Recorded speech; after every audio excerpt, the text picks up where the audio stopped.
everybody, and welcome to another edition of Mamas in Miami, where together we're navigating parenthood with unwavering solidarity and fierce love of one another. On today's program, we're going to have my friend Jenise Subervi, who couldn't be with us the other day because her son wasn't feeling well.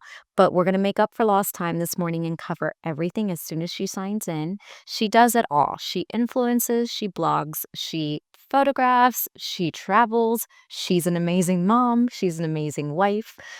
She starts every morning with gratitude with her gratitude journal, which I'm dying to find out more about today. So, without any further ado, I'd like to invite her to our chat and get started this morning. Stay tuned. Hi. Hi. How are you? I'm good. How are you? Good. So the first time around you couldn't join us because your son was sick, and now Chloe's compre playing hooky. Yeah, I think she, pulled the wool over my eyes this morning, but she wasn't feeling well over the weekend, and we think it was like a stomach bug. So I was like, you know what, better to just play it safe. But she was hanging out. How have you figured out yet when your children are trying to convince you that they just want to stay home or when they really are sick? What's that factor for you that you can tell? I feel like I can see it in their eyes a lot of times. Like their eyes really tell the truth. Like, they get like more glassy. I don't know. It's just like, your kids. So Yeah, agree. Yeah, agree. So, welcome. Thank you for joining us today. We are long overdue to have a conversation together. Why don't you go ahead and introduce yourself? Because I just pretty much introduced you as a Renaissance woman. So I'm Jenise. I am a Miami native, born and bred. I have never lived outside of Miami. I have my parents are both Miami natives actually. I was a teacher for a long time, and then I stayed home once I had the kids. I have been a photographer, and then that evolved into a blogger because I was like so lonely inside the four walls of my house with like this tiny little baby after being with kids and other teachers and other adults all day long. Sure. Um, and that's it. I mean, And how long that's a nut. is talking for? Caleb is gonna be 10, so I think like 9 years. That's crazy. Yeah, I noticed that you start every morning with a gratitude journal. Can you tell us more about that? I do. So my faith plays a huge role in my life. Um, back has always played a huge role in my life. But back in 2020, I was feeling a lot of anxiety, as many of us were.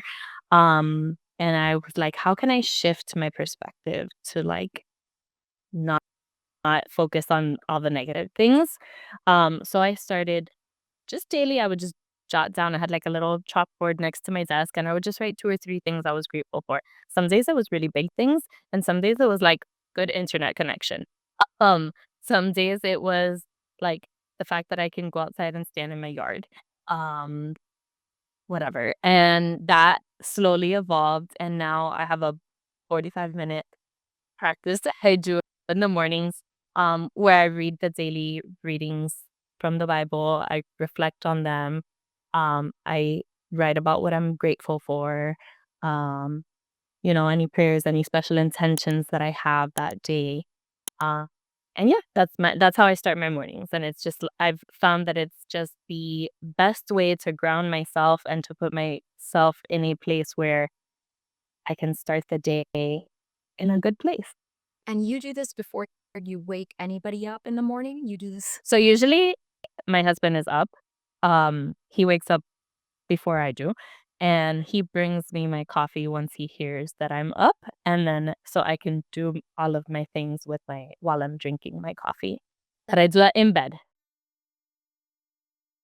I love that Eddie does that. Yeah, yeah, yeah. Props for Eddie. Yeah, for sure. Janice, how did you go from 3 jots on a board to 45 minutes? Obviously, that doesn't happen overnight. How did you learn No. how to give yourself 45 minutes, especially in the morning when everybody's rushing to get out the door? So I'm always been a morning person, so it does not bother me to wake up earlier in the morning. Um, I just found that for me, it was the time where it was most likely to happen. Like if I waited until after I dropped off the kids or until after I came home from the gym, it wasn't gonna happen. I would get distracted, I would start doing something else, and I wouldn't dedicate that time, and I wanted to make sure that I have that time. So, little by little, obviously, it started with just like, "Okay, I'm gonna read a devotional this morning," and then I was like, "Well, the devotional is talking about the daily readings. Well, let me read the daily readings." And then it became almost like a lectio divina, which is like just reflecting on scripture, um, where I read the readings and then I reflect on them. How does it apply to my life? How does it apply to just what's happening in the world? And it really is like very centering. That's amazing. I wish I had the mental, I guess, serenity. I should say it in the mornings, but all I'm trying to do is hit the snooze button and get. It does take a lot of and it takes a lot of, like, discipline because I have to tell myself at night, like, "Okay, stop reading because your alarm's gonna go off at 5:15 tomorrow, and, like, you're you've gotta do this." And I don't give myself that, like, "Okay, you can press the snooze." I just, "Okay, the alarm is off, I'm up."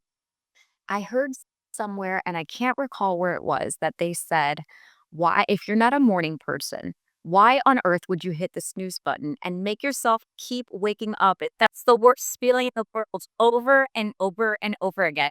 Just get on with it and don't mess. And that button rings. Oh, I'm like dancing mid dream. Anyway, so what are your favorite things to blog about? I think I already know the answer to that. Um, so definitely about travel, about faith, and just, like, things that are helpful for moms and families. So Janice and I actually met on a trip, Yeah. and we haven't looked back since then. And we were actually in Colorado at the time, and she shared with me that she was on a mission to visit all 50 states. Tell us more about that. So I actually came up with this right around the time probably that you and I met. Um, we've traveled pretty extensively throughout our married life together. But over I would say the last 6 or 7 years, we did a lot more things in the States. And it's just easier with the kids, right? Like being in the States and "Oh, I can stop at a Target, I can stop at a Walgreens," and they're gonna have everything you need. Um, and it also makes it easier to like, we're gonna fly here, rent a car, do a drive, and then, you know. Uh, so I said, "You know what? We've already done a couple of big states. I think I can probably hit all 50 states before I turn 50." Um, so we all have, like, different states because Eddie's done more, like, different states than I have. He's been on fishing trips or I've been on a girls' trip, but we're getting there little by little. We're trying to hit all of the 50 states before we turn 50. How many at this point have you hit? I had to write it down. I have hit 32. And in a few weeks, I'll hit 33 because we're going to Maine, um, in a couple of weeks, which I'm really excited about. That's from the yes. Yes, please. So Janice and I are kindred spirits because when I met Janice on this trip, she travels a lot like me. She likes to stay organized. She knows how to divide her time evenly between the kids and then like personal time with her husband. She knows how to pack for them. Her and I are very similar in that sense. And we love to swap itineraries. She loves to write things down when she's on a trip, just like I do, because I love to pay it forward and give those recommendations to the next person. So we're constantly calling each other, "Hey, have you been to this place? Have you been to this place? Send me a itinerary." And we bent over it. So when I was in Maine this summer, she goes, "Oh, I think I'm going. I think I want to go." I go, "Well, I have the itinerary. Book it, and here it is." Um, I feel like travel is something that just connects people, right? And it connects, yeah, it connects you and I, but it also connects you to other people around the world and in those areas that you're traveling to because you see like life is different, but not really. And I think it's just such a great unifier. I always say like travel and books are like the two great unifiers. Right. So it definitely unified this chat, this tribe of moms, because we got a slew of questions for traveling. I put them all on the iPad because I actually posted a lot of people's responses yesterday, but this morning I woke up to so many more. So we're going to do a flash go through the list real quick. Okay. Chicago, have you been? I have, but not with the kids. Oh. We loved it. It's like a smaller, cleaner New York, I would say. The food scene was great, but we were, I don't know, maybe 25, 26 when we went. Yeah, Okay. yeah. It's a great young spot. I mean, I feel like I'd probably enjoy it now too, but it, I think so. Yeah, I think there's plenty of stuff for the kids to do. Again, I haven't been there. It's been more than 10 years. Maybe a good place for bachelorette party? Maybe. Maybe girls trip. A girls' trip, I would say, yeah, for sure. Okay. Yeah. Texas. I So that's one of the states I have not been to. We've stopped there on flights, but I don't count an airport layover as like checking a state. So no, I've actually not been anywhere in Texas and stayed there. On your to-do that is North Carolina. We've done North Carolina quite a few times. We've rented a we've rented cabins there. We've stayed at the Biltmore Estate, which is absolutely beautiful. And if you can go during the holidays, like 100% recommend. And that's a great place to go with kids too. There's also like a winery, so you can do some wine tasting. My husband did the Land Rover experience there. So there's a lot of things to do within one place. I actually did that when my kids were toddlers and we road tripped. In our Explorer, both kids were still in the car seats, and we went right after Christmas to ring in the new year. And I could tell you that I also recommend that for a family experience. Wonderful. Yeah. Disneyland, California. Have not been there. But you have been somewhere very cool. Tell everybody where, Disney wise. Oh, to the Aulani Resort in Hawaii. Do you recommend it? Yes, it was beautiful. It was beautiful. There were a lot of character experiences available for the kids. Um, we actually have not been to like a Disney park in quite a long time. And I keep trying to push it because I don't know, I just don't find it as magical as I used to when I was younger. Sure. Um, and I feel like I'd rather spend the money on some other thing, right? But we loved it. We thought the area where the resort was beautiful. My only caveat is that you spend all this money to go to this resort and you want to be there, so you don't see as much of the island maybe as you would if you were staying somewhere else. Okay. And how old were your kids when you went on that trip? Um, Caleb was maybe 6 and Chloe 3. So it's a good age for them to go. Yeah, I think they were good ages. It was our first like really, really big trip post-pandemic. Do you think that the Aluani is also a good place for older kids, like preteens and teens, or not really? I think so. They had lots of activities throughout the day. Um, and they had good pool and slides, and there was a lot of stuff to do. I think it was cool. Um, and one of the benefits, we were with friends who had Disney Vacation Club, and so it was a 2-bedroom unit with a full kitchen with laundry. So it was very convenient in terms of that because we were able to eat some in the units too. Absolutely. I'm a huge promoter of this. Okay. New Orleans. That was like one of our first trips. We were actually there for New Year's when we first got married, which was probably the wildest trip I've ever taken. Really? The food was great. Again, so this is we're talking almost 15 years ago. So I don't know what has changed, what has not changed. Um, I do recall it not being like a super clean city. So if that's what you're looking for, you're not gonna get it there. When we should do together with That would be fun. a good food. Yeah. So yeah, the food for sure was outrageous. Yeah. I agree. Yeah. Okay. So New Orleans done. Somebody wrote best vacation for spring break. Um, we're big fans of national parks and road trips. I think that there's so much to see in the US, and like our country has done this great job of preserving these places. And not just preserving, actually, I read an article recently. One of the parks we went to 2 years ago was Arches National Park, and one of the big arches fell recently. And one of the things that the ranger that they interviewed said was, "Our job is not to stop time. Our job is to let nature take its course and do what it's gonna do without people interrupting or people, stopping it." So I thought that was like a really cool perspective where it's not like we're just trying to like freeze it. It's just we're trying to let everything occur as it's supposed to occur.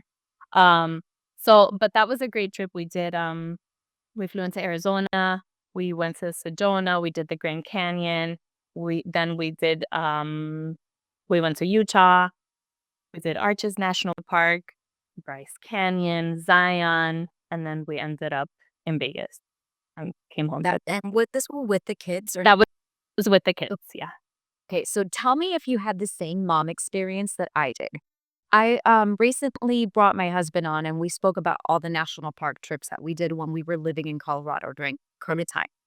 I remember that we did Grand Canyon and Arizona on our own, just he and I. And when I got to the Grand Canyon and I noticed that the canyon's just there and there is no protecting fence, I would never bring my kid here because my mom, like anxiety would be through the roof, thinking that they would fall into the canyon. All it takes is a slip.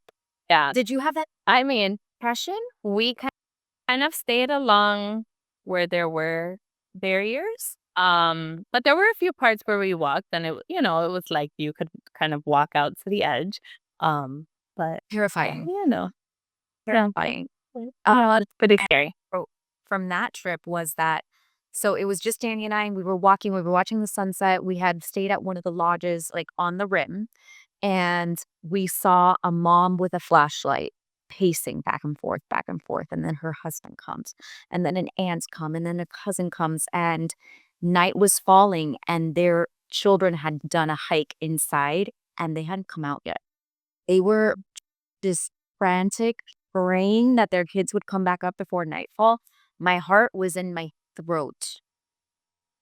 My kids are not coming here. I can't eat. Please. How scary.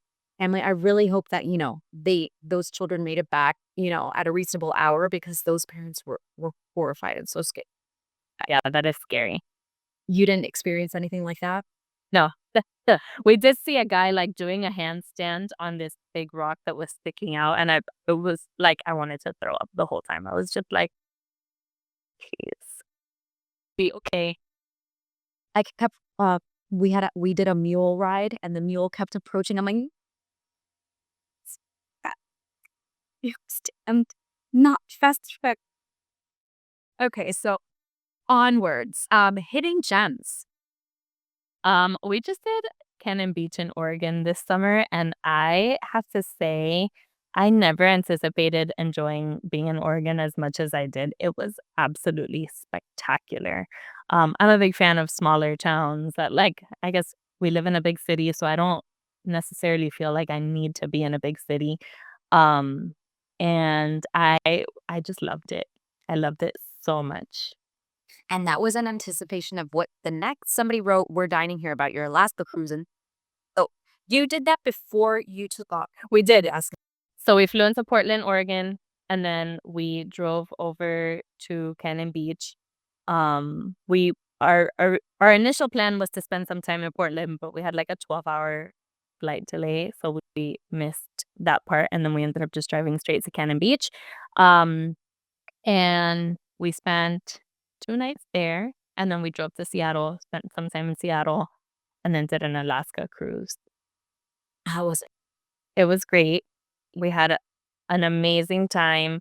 Um, Alaska was spectacular, different from what I imagined. So the areas that the cruises go to, are all coastal, and it's a temperate rainforest, if you did not know that. I had no idea. I was anticipating, like, there's gonna be snow and there's gonna be ice everywhere, and no, it was, like, very green, very lush, um, and their temperature is actually very mild throughout the year. Like, I think in Juneau, they told us we only get, like, 4 or 5 snow days a year. That's crazy. Yeah. Now, you did have an issue with fog. We did have an issue with fog. We were not able to take our helicopter tour to the glacier, um, because it was too foggy, and helicopters fly by vision, so that was a no-go. And then there was, we were also supposed to the cruise ship was supposed to pull up kind of, like, to a glacier, and we couldn't do that because there was too much ice in the water. So that was kind of a bummer for those 2 things. If I could do it over, I'd probably recommend a smaller cruise line or a smaller ship than what we were on. Um, our ship was great. The kids had so much to do, especially on the days at sea. But I think we would have benefited from a smaller, cruise experience. Because the kids were just overstimulated. There was too much going on. No, I think it was a lot of people, just, like, in general. Um, and I think the smaller ships can go further into things than than the larger one. There's your catch. The smaller ships aren't really made for little kids, or they don't allow kids. So Right. you kind of have to figure out that sweet middle. Right. Okay. And so we did Alaska, we did spring break, hidden gems. Best Florida beach for toddlers. Um, I mean, I know my kids love to play in the sand, so I would say anywhere that has, like, a large expanse of sand. So I'd probably say, like, Marco Island or something like that. Well, I'm a fan of the Gulf side also for toddlers. It's where we used to send our kids because, or not send our kids, go with our kids because Yeah. there was no waves. Yeah. It was just flatter and easier Yeah. to keep track of, what was happening underwater. Yeah. If you can never Definitely. yeah. Gatlinburg. We actually did that, like, pre-marriage. I think it was, like, our first year dating, and like, my parents had planned a trip, and then Eddie and his parents decided to go too, so we went, did all the typical stuff, but it's been ages upon ages. I remember just running into so many students that I was like, "Really? I don't think I need to come back here." Yeah. No kid. Yeah. I never would have thought that. Hold on. Yeah. Popcorn's been like throwing toys at me and you may have Chloe at home, but I have this one who acts. So, okay, so that's everybody who wrote in. Thank you all for participating. I have questions for you. What's the state that maybe you won't want to visit again? Just not one that you were fond of. Um, Not a state, but I would go back to the state. I just wouldn't go back to the city. I didn't love Seattle. Um, Washington was spectacular driving through it, and I almost wish that we would have planned, like, to go to the national park, instead of spending more time in Seattle, but that wasn't something that we planned for, so I don't know, I just didn't find Seattle. There were some cool things, but I just didn't find it. Like, I wouldn't go back there willingly. Which city would you leave your kids behind next time? Mm. Maybe Charleston? That was actually one I had on my list and I forgot to say. Yeah. Charleston's We went cool. Caleb was little, I was pregnant with Chloe, we did a road trip, and we, like, stopped at a couple places, including Savannah and Charleston. Um, and I thought it was a great adults place, like, so many good restaurants. I mean, it was fine for Caleb at the time too. Um, but I would probably like to go back there without the kids. I love it. Oh, there you go. So now you're going to Maine. Yes, And are you going with or without the kids? with a kid. Fun. Okay, I've got great reservation opportunities for you. Um, I'm gonna send you the resi for it, not reservation, recommendations. and you gotta have a lobster roll for us. Yes, that's already Caleb is like, "Where are we gonna have a lobster roll?" That's the number one thing on Caleb's list. Bring where you go. So, Jenise, one thing that I've always loved about you is that you just don't give an And I have always been so fond of the way you rock your gray hair. Can you tell us when you made the decision to stay gray and not continue coloring your hair and how that came about? So yeah, there, so you can see it. Um, so let's see, Chloe is gonna be 7, so I would say, like, probably about 6 years ago. Um, I would probably say about 9 years ago, my mom decided, "I'm done with dyeing my hair, I'm so over it." She had been dyeing her hair blonde for all of her life. Um, and I mean, when she would part her hair, it was like solid white. She was like, "I'm just gonna do it. I'm gonna stop dyeing it." She went through a whole process. She had her hairstylist dye it, bleach it, and like tone it as close to white as possible. And she went through that growing out process, and she would get compliments everywhere she went. And I was like, okay. And then once I had Chloe, I there's nothing wrong with dyeing your hair, but I just was like, what example do I want to set for her? I love that. What is something that I don't want her to be self-conscious of? I don't want her, and this is hereditary, obviously, right? So this is something that she might one day in the future have to deal with. She also was born with like beautiful curly hair. And I didn't ever want her to think like I have to change my hair for it to be considered beautiful. Um, and I thought, like, what better way to do that than by setting the example? Um, and then there were so many pluses from doing it that, the amount of time I save on dye, on dyeing it and going to the salon, the amount of money, and just like my hair is so much healthier. I'm not like constantly mistreating it. Has just it's been, I would say, one of the smartest decisions I've ever made in my life. I've always been amazed with how you rock it because I've started seeing, thank goodness, like it's taken me a while to see it. No, it's just reminding me of how quickly time is passing and age. And like you think, well, I don't know about you because you say it's hereditary, so your mom probably went gray early, but you think gray and you think aging, you think old, you think abuela, you think those are the what our society has put in our head Yeah. about gray hair.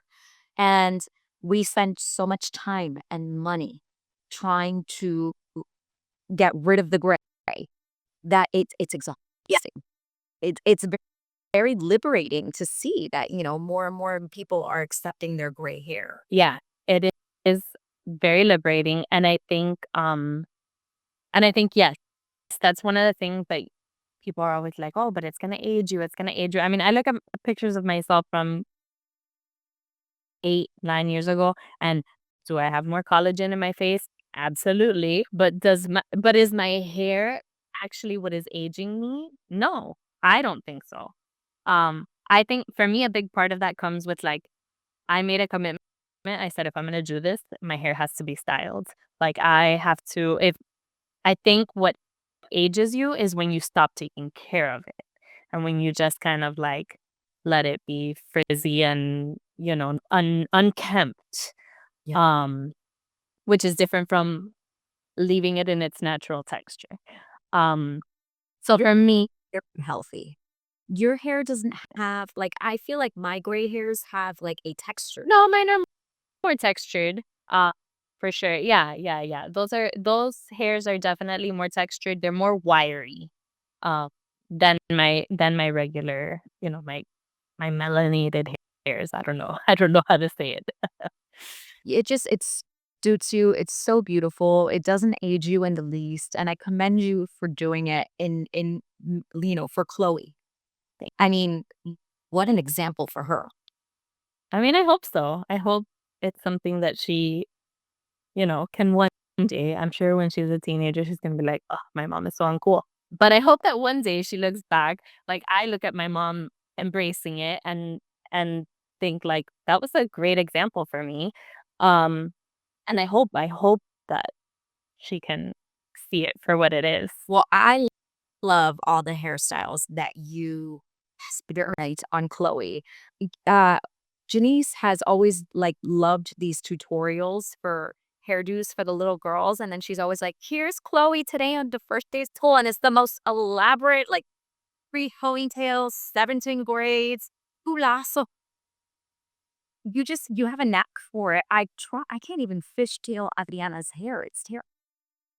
So I will tell you like I just did a fishtail for the first time 2 weeks ago. People people are always like, "Oh, I always just do a fishtail." I'm like, "I have no idea how to do a fishtail. I've never done it. I've never been able to do it." And I finally tried it the other day because she asked me for it, and it was fine. It was not that difficult. But this actually, like, goes back way, way back. When I was in high school, I was a camp counselor at, like, a preschool summer camp, and when the little girls would come in from playground, their hair would be crazy, and I didn't wanna send them home with, like, crazy hair. So I went to the Dollar Tree and I bought little combs for each of them to have in their cubbies, and I went and bought, like, the little plastic hair ties, and I would, fix their hair, I would braid it, and they would go home, with their hair nice and done. Um, and then when I was teaching middle school, my middle school students caught wind of the fact that I knew how to braid hair, and they would come in the mornings for me to braid their hair. And eventually it was like I had a line out the door, and one of my students was like, "Well, you should start charging for this." And I was like, "Well, I'm not going to charge you guys for this." And then another student said, "Why don't we collect money for some charity, and that way you're doing it, but you're not just doing it for." And I said, "You know what? That I can get behind." So, and I loved that they came up with this themselves. So they would just give up like, "I'm not gonna get a cookie at lunch today." So they would give me 50 cents, they would give me $1, whatever it was not whatever they could. Um, and we ended up that year collecting like three or $400, and we gave it to Pantene's Great Lengths program, which they make wigs for cancer patients. So it was just such a like, Love. and I thought it was a great learning opportunity for the kids, and they taught me something too, right? Like, not everything has to be a business opportunity, but it can benefit somebody. That's Um, yeah, and so every time I do Chloe's hair, I think of my students and of those little girls who I used to help, whose hair I used to do when they were in preschool. And it's just like a very full circle moment for me to be able to do her hair the same way that I would do hair for other girls. I love that. Don't you love when you have those full circle moments as a mom? Those are the best feel good moments for you. That's a great story, and I didn't know that that's the origin Yeah. of these hairstyles. Yeah. That's awesome. That's fun. So, that wraps up our hair conversation, wraps up our travel conversation. I didn't want to end our conversation today without you telling everybody about your amazing yearly Christmas photo shoots. Because I think the thing. Thank you. So we do Santa sessions. Um, and this year's theme, we're doing cookies with Santa, which was my original theme, and it's like my favorite, and it's Santa's favorite too. Um, and it's just such a like I every year I'm like, I'm not gonna do them this year. I'm not gonna do them this year. I've tried to like scale back on how much I do, and every year I get people asking me, and I'm like, okay, I guess I'm gonna do it now. They're Um, photos. and it's really like I really enjoy that weekend so much. I don't enjoy the work that comes after and the editing and all of that, but I do enjoy just being seeing the kids have that experience is so special. Um, and it's not, they get it's a 15-minute session, so it's pretty quick, but it's more time than they would get with Santa in a lot of other situations. So, and they get, beautiful images out of it. And Santa's great. He loves to talk to the kids and he interacts with them. And it's really, it really is a weekend that like fills my heart with so much joy. Do you still have availability? I think I have one spot. Oh, I'm sorry if you're listening and get all excited. You might run fun to her website and please. But it doesn't just have to be with Santa. I'm actually doing my family photos with Jenise in a couple weeks, and I'm so excited because I haven't done photos with my kids, probably since COVID. And it's amazing to me how I look at those photographs and my kids don't even look like the kids that are standing in front of me right now. And I actually think that the older kids get, the less likely families are to take those photographs. And those are when the kids are changing the most. It's crazy. I mean, the last photo I have of my son, he's my height, and now he towers over me. And Yeah. I feel like I missed that. Those 2 years, I could have probably gotten photos of a completely different child and who's standing in front of me right now. Yeah.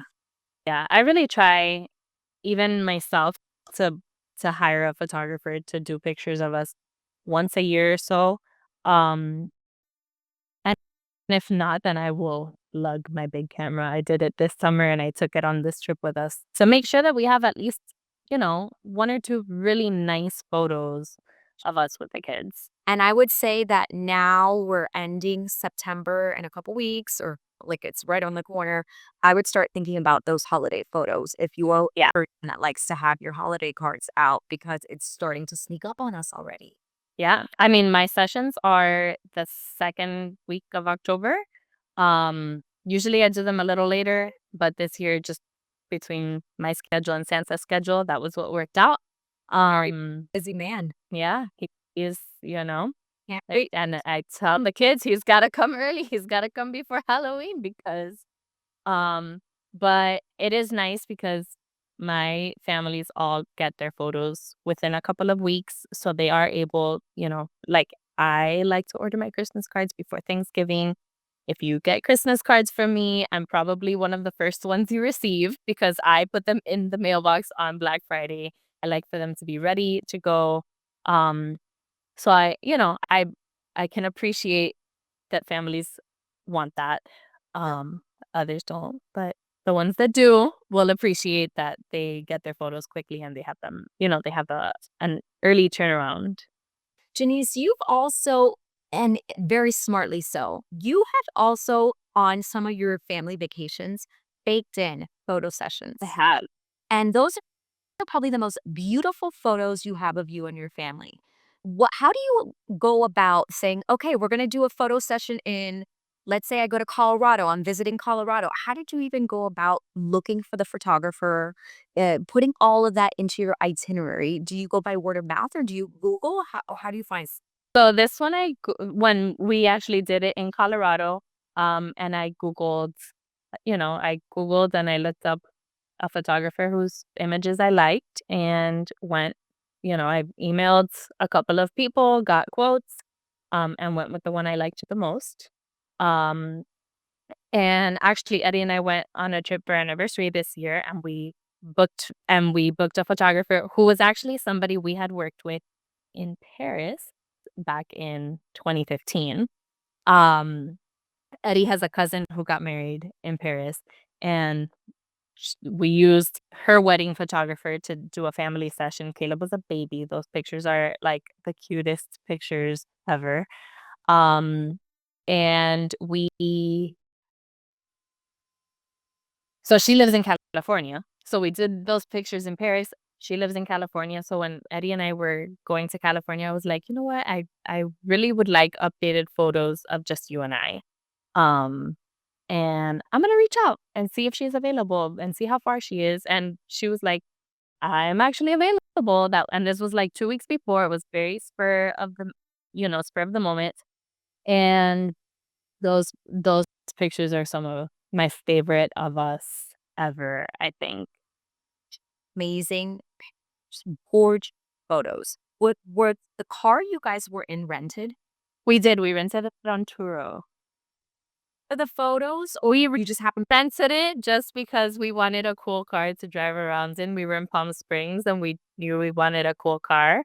And yeah, we found it on Turo, rented it. You actually inspired me to do the same, and I have 2 big trips that are coming up, one with the kids and one without, and my family doesn't know it yet because every time they see a camera count, they're like, "Oh," but they are going to be surprised with 2 sets of photo sessions just because of your photos coming out so gorgeous, and what a great idea on a vacation if you have Yeah. time, of course. Yeah, and I think it gives you a different experience of something that you wouldn't do otherwise. Like when we were in Paris, we like strolled up and down, in front of the Eiffel Tower, and we have pictures just in Colorado. It was on the side of a mountain that we wouldn't have gone to, a field full of wildflowers.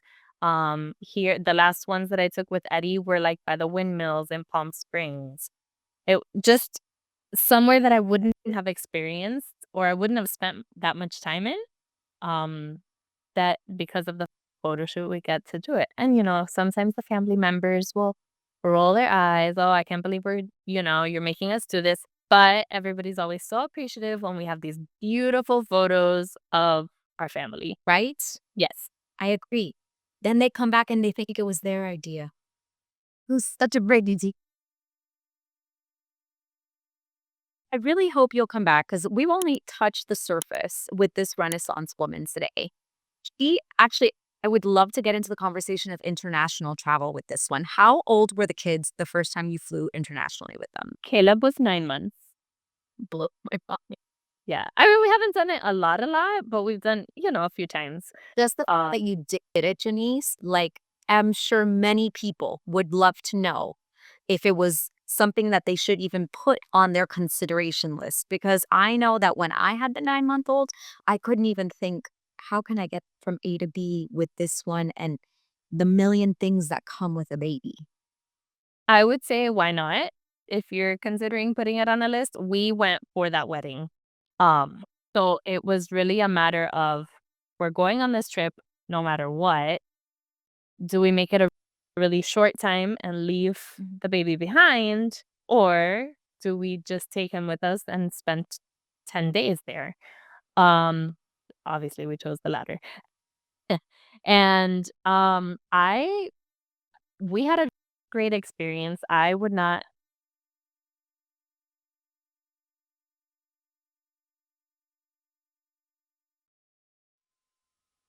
Somebody gave me this advice, I don't remember who, and they said to me, "People have kids all over the world. There's nowhere that you're gonna go where a child is not gonna be welcome because there are kids all over the world." So, unless you're going to like an adults only resort or something like that.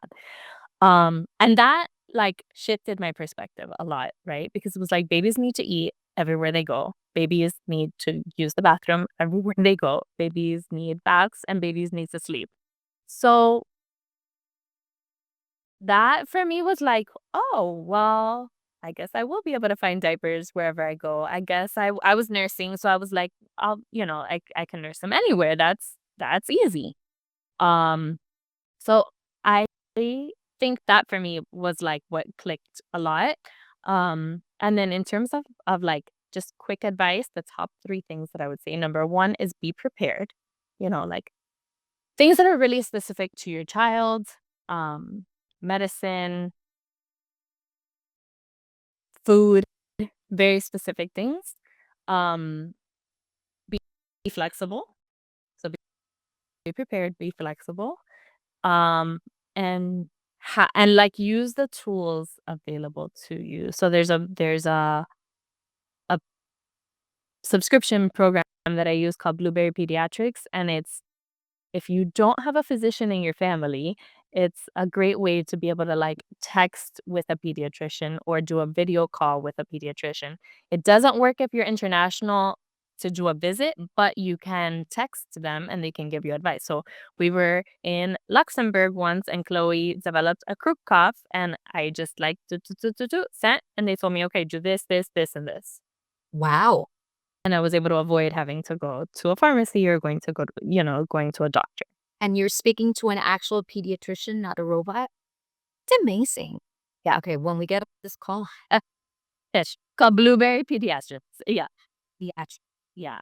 That's I'm amazing. using it for like 6 or 7 years now. Yeah, And I don't use it as often as I used to, but you can do, sometimes there are things that like they have a weird cough and you can just record them and send a video and you do a visit and they will, tell you doesn't really sound like anything you should worry about, or you should take them to be seen and take them to their regular pediatrician. Love that. It saved us a few like urgent care and ER visits on weekends especially. I bet. No, it's such an added relief to have. I kind of want a Blueberry Pediatrics for when I travel. Yeah. 100%. I'm leaving now, and you should see how my medicine bag is looking. I know. I know. And that is not even with the kids. I'm actually taking out their things. I'm taking out the no, don't eat that this round. That I do need some Tylenol for me. Yeah. So first thing anybody packs in my house is the medicine bag. Yeah. Great tip. I have one like done and ready to go, and I just put it in the bag. But don't you kind of tap into that when you run out of something in the house? Really? I do. Instead of having to run to CVS, I'm like, oh, I'll go to the travel bag. I mean, or yes, but then I replace it. Good about it? Yeah. Well, I'm always running out of Zyrtec because now my kids self-administer their Zyrtec in the morning and they put the empty bottle back in the cabinet. So they're like, by the way, we're out. I'm like, the bottle's great. We're out. And he does, mixed done, by the way, does the same thing with the ice cream in the freezer and the milk carton.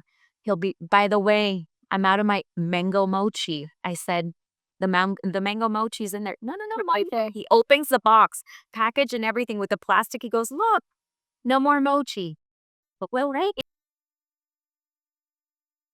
Anyway, Jenise, thank you so much for your time this morning. I know we've got Chloe at home. I'm sure you have to get back to her. I won't waste any of your time, but thank you for sharing with us today. Thank you for having me. I hope you'll come back soon. I will. Have a good time, everybody. Bye. Thank you. Bye.